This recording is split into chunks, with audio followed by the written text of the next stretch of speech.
Our business today, we serve a couple 100,000 customers around the world.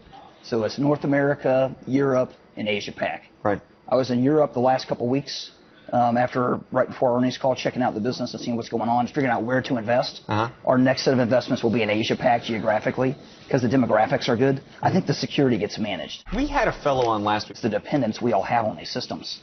These systems really matter.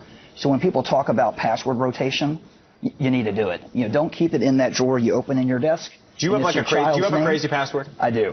Can't tell you. It's classified and easily discovered. Do you change your password, Joe? I don't think that's how it works. When you think about your business relative, really the entrepreneurial company slugging it out with a bunch of big tech companies.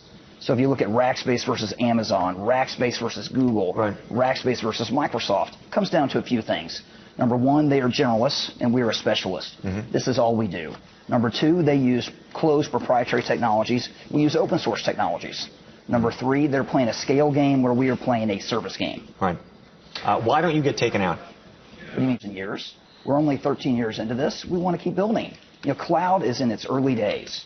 Just because those other companies won the first couple iterations of tech doesn't mean they're necessarily going to win cloud.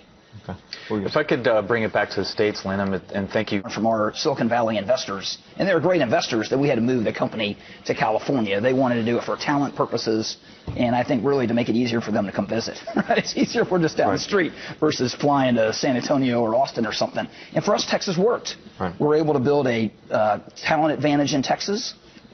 Well, the wonderful thing about Texas is the people have a can-do attitude, they're entrepreneurial, and they want to go for it. So we may not have as many techs as California does, but the techs that we're able to recruit in Texas stick with us. Lan, thank you for being here. I can't let you go without asking one question, though. Business leader, I want these guys to do their job. I mean, our country needs help. It used to be I'd be happy with gridlock and nothing happening. I actually think we're at a point now in our country where these guys need to do their job.